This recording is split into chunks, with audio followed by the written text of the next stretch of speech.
puissions marcher selon son esprit. Parce que lorsque tu marches selon l'esprit de Dieu, tu vas plaire à ton maître. Et lorsque tu marches selon la chair, tu vas pas plaire à ton maître. Et comme il est dit dans Romains 8:8, si je ne me trompe pas, que or ceux qui vivent selon la chair ne sauraient plaire à Dieu.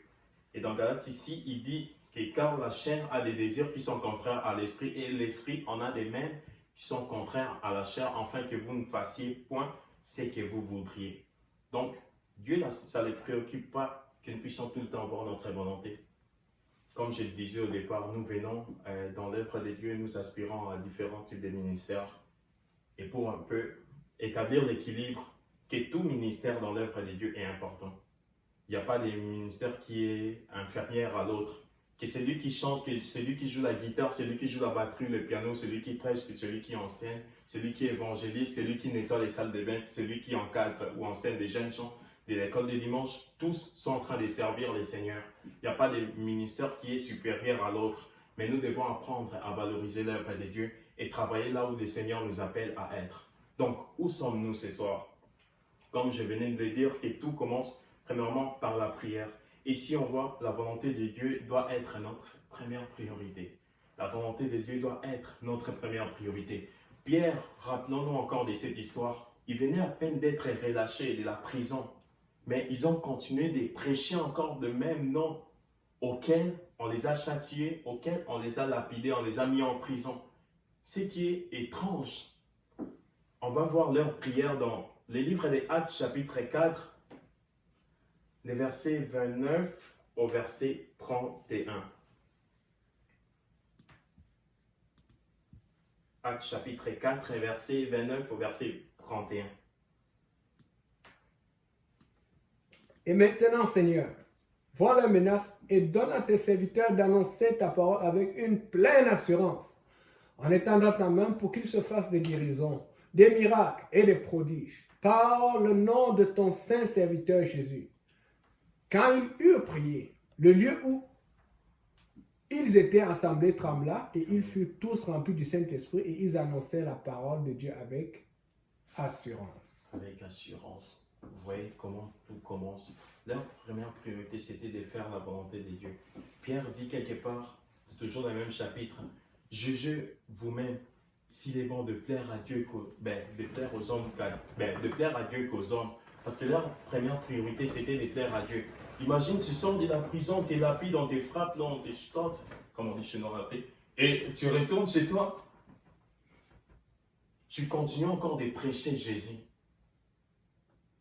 Quelqu'un qui a son bon sens, on va dire, il dira, mais tu es fou, tu es malade, tu n'es pas normal.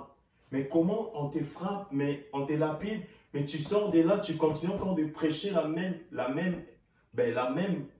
nouvelle, genre le même évangile encore. Leur priorité, c'était de plaire à Dieu. Leur première priorité, c'était de servir le Seigneur. Et c'est vraiment là que nous bâtissons notre confiance. C'est par là que nous bâtissons notre confiance. Comme je l'ai dit, je l'ai redit encore, que la volonté de Dieu soit notre première priorité. Et toute chose, ça commence par la prière. Peut-être qu'aujourd'hui, tu as baissé ta façon, dans ta vie des prières. Peut-être qu'aujourd'hui, tu procrastines beaucoup en ce qui concerne ton engagement envers Dieu. Peut-être que tu as fait des promesses à Dieu que tu n'es pas en mesure de les réaliser. Peut-être que tu as détourné ton regard du Maître. Mais reviens encore. Où es-tu ce soir? Frère, sœur, le Seigneur t'aime et il va te relever. Il dit dans sa parole que cette fois le juste tombe et il se relève toujours.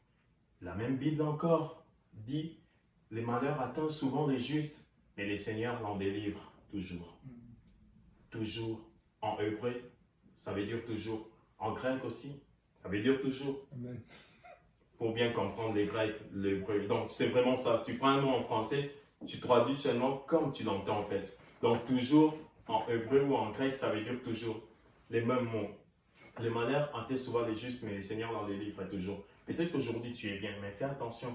Ça va arriver. Je ne prophétise pas les malheurs sur votre vie. Je le sais que nous faisons face à diverses situations dans nos vies, dans la vie de chacun de nous. Mais le Seigneur est fidèle. Alors, aimons-le et servons-le vraiment dans l'intégrité. que notre première priorité soit celle de plaire au Seigneur, du Maître qui nous a enrôlés, du Maître qui nous a rachetés par son sang précieux, du Maître qui nous a attirés, genre qui nous a arrachés du ténèbre en fait pour nous attirer à son admirable lumière. Alors ce soir, examinons encore l'état de nos cœurs, examinons encore notre vie de prière. Où sommes-nous ce soir? Où sommes-nous ce soir? Où sommes-nous ce soir? Autrefois, on partageait la parole de Dieu avec un groupe de jeunes gens. Et puis, il y avait quelques-uns d'entre eux qui m'ont posé cette question. Mais frère, tu dis la volonté de Dieu, Dieu, mais comment faire pour connaître la volonté de Dieu? Je vais donner un exemple si simple. J'avais dit ceci, que lorsque ma grande sœur, quand j'étais à Terrebonne, ma grande sœur, la jolie demoiselle que vous connaissez, la sœur Christelle, lorsque ses enfants font des gaffes, font des bêtises, ils sont conscients que maman n'est pas contente ou elle ne sera pas contente. Elle va descendre au sous-sol, ils vont comme changer d'attitude ou ils vont se cacher, ils vont jouer un peu à l'hypocrisie. Vous connaissez un peu non, des jeux d'enfants. On est tous passés par là quand on était petits, tout ça. Je peux quand même me permettre de le dire quand même parce que je suis passé aussi par là. Pourquoi? Parce que l'enfant est conscient que ce que j'ai fait, maman n'est pas d'accord avec ça. Il y a cette conscience en fait en nous que Dieu a mis. Il y a cette voix encore qui crie en nous lorsqu'on se détourne des voies de Dieu. Il y a encore cette conscience que Dieu a mis en chacun de nous, que lorsque nous ne faisons pas bien, on est à mesure de reconnaître que les pères ou les maîtres n'est pas content, les maîtres n'est pas fiers de nous. Mais lorsque nous faisons bien, les maîtres est content, les maîtres est joyeux, les maîtres est fiers de nous. Tout comme je vais arriver à Terrebonne et Jason va dire, tonton, venez, viens voir. Je vais t'apprendre une nouvelle note de piano. Il joue. Oh, il va jouer les ABC songs.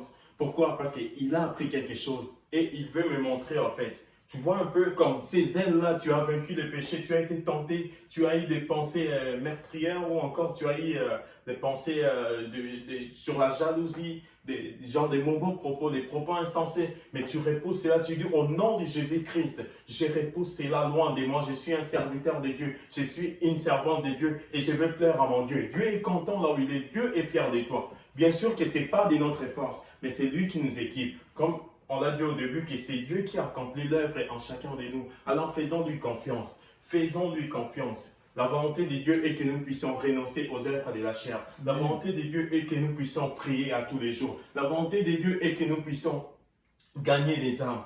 Comme il est dit dans le livre de 2 Pierre chapitre 3, les versets 9. Que le Seigneur ne tarde pas l'accomplissement de la promesse comme quelques-uns le croient, mais il use de patience envers vous. Envers vous, ne voulant pas qu'aucun ne périsse, mais désirant que tous arrivent à la repentance. Dieu veut que tous arrivent à la repentance. Mais quand on regarde les Écritures, on regarde notre nature, on regarde notre société, on est encore loin de là. Seigneur, mais tu as dit dans ta parole que tu veux que personne ne périsse. Mais pourquoi je vois encore des prostituées sur la ville de Montréal? Pourquoi je marche sur Sainte-Catherine, je vois encore des méchants, des brigands, je vois des gangs de rue. Seigneur, je vois encore la violence qui envahit notre nation. Mais qu'en est-il de ces méchants? Est-ce que la volonté de Dieu a changé? Est-ce que Dieu prend plaisir à cela? Non. Ce n'est pas ça la volonté de Dieu. Dieu veut que personne ne périsse. Mais parfois, ce n'est pas juste le temps de Dieu. Alors cherchons à connaître quelle est la volonté de Dieu.